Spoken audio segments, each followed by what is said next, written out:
The happiness index of a nation is largely influenced, or rather I should say determined, by the access to and the quality of government services. In Kenya, in as much as we are trying to gravitate towards getting all government services in the digital space, it somehow is still a winding road for many to access these very same government services. And when they do, perhaps they have to compromise on the ethical standards and the moral fabric. My name is Richard Mwenje. Such an honor and privilege to have you on this yet another edition of this show that touches on matters public policy and economics. With me in studio is none other than Herman Manyora. He's an economist, he's a jack of all trades, political analyst, you name it. He's a man aging like fine wine. Great to see you, sir. Thank you. Black now your favorite color? Correct. Black man.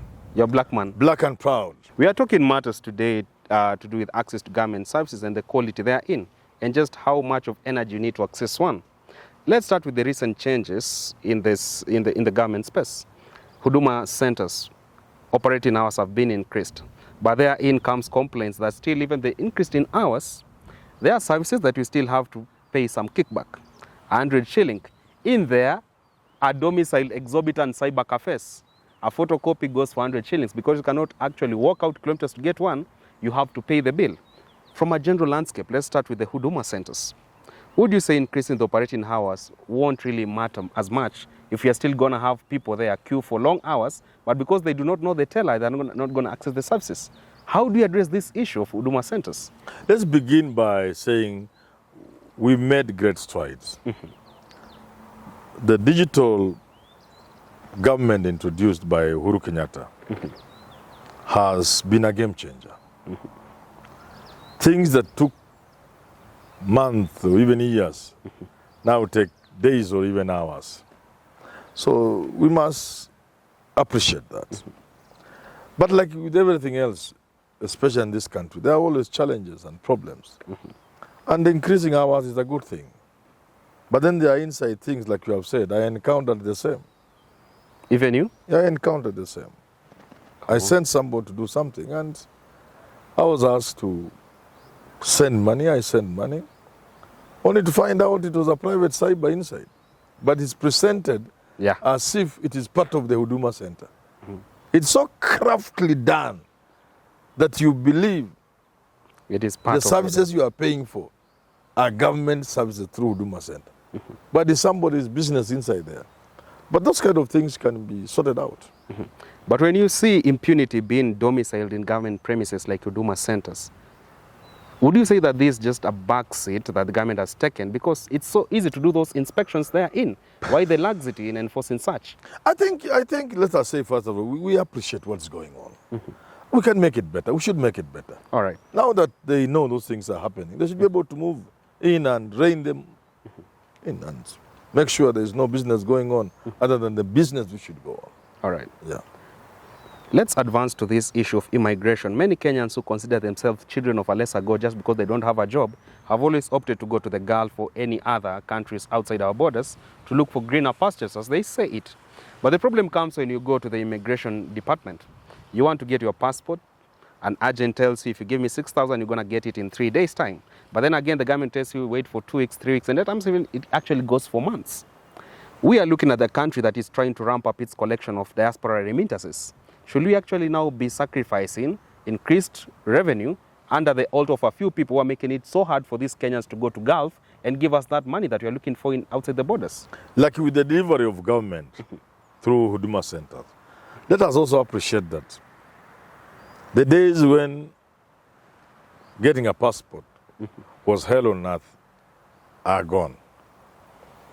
It's much more straightforward, it's much more clear, it's not easy, but you can see the process is transparent in getting passports. The challenge came when we wanted to replace the old passports. Renewal. And we gave deadlines, and we created confusion. And everybody rushed. Although we reversed that, not many people knew.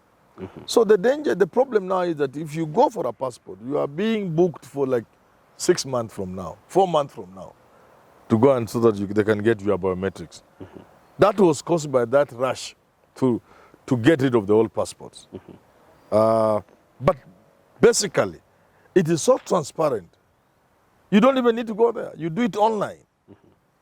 And you make whatever payments there are online. The delay is occasioning when you are queuing to go for your biometrics. And then later on, maybe printing of the passport. But it's a very transparent process. But then again, now that going for your biometrics to be taken, etc., is now where the problem is. This is the same department that has been headed by major generals from the defense forces, etc. Yes. But we are having crooked officials domiciled in there. And many Kenyans have taken to the Twitter space and complained about it. Probably because you're a notable figure, you'll get it very much ease. For the future of many Kenyans who are looking at the greener pastures abroad, don't you think it's time for a radical surgery in that department so that at least when it comes to passports and actually moving out to the borders, it shouldn't be the thing that we are talking about in as much as we are making Yes, we should improve the getting of passport and processing of passport. But remember, COVID is partly responsible. If you want to go to the US today, the waiting, the queuing, my friend, is running into years now. Even with the bilateral It's not a month, it's not a month. If you went to the US now, you could be scheduled to go for vetting maybe in 2024. Really? So it's not just Kenya. What we should be saying, we understand why there's the law. What I have said about passports in this country, it is clear. You can see the process. You don't need to know anybody. It's so clear. But it is delayed. It's taking long, the queuing to go for your biometrics. And I'm saying the delay caused by COVID, delay caused by the idea of replacing the old passports. And although that was kind of sorted out, it had caused havoc already. And not many people know. So the queue is long. What we need to do is to sit down as people and say, how can we end the backlog so that the waiting is just like 1 month or less? It's not a difficult thing. There are not very many people who are applying for passports. No. And we should encourage Kenyans to go for passports. That is very important. We must encourage Kenyans to get passports even before they have need for traveling. When the people go for passport because they are traveling, you cause jam. Go for your, if you are beyond 18, whatever age you can, go for your passport, have it. It's a document you need to have. In fact, I have argued, government should stop giving people IDs or give those who want IDs. But if you can get a passport, you get a passport instead of an ID. And since you are paying for it, it's even better. So that we have millions of people paying for their passports, creating revenue for government. And the passports are not things a cost to government. So you make getting a passport a routine thing, very routine, like in other countries. Like the driving license. It's supposed to be a routine thing. Don't wait until you buy a car. Talking matters. Or you want to be employed as a driver. Just get a driving license. And have it. Kenyans must be encouraged to get passports and not to wait until they are traveling. In that same breath of the validity and the efficiency of a national identity card, would you say now the onboarding of Huduma number will be a game changer in access to these services? I didn't get the I mean, should the Huduma numbers be onboarded because they haven't actually been officially implemented to be used by Kenyans? Do you think it will make the services more easier because it has quite much more information about the person and all this? The Huduma thing was not launched well. It was a mess. It was actually useless. It was a good idea. But the issue with Kenya, probably there are people looking for money as a project to it. So it was not implemented well. I woke up so early. To go and queue? To go and queue, to go and get one. I left my house with 2 of my cousins at 5.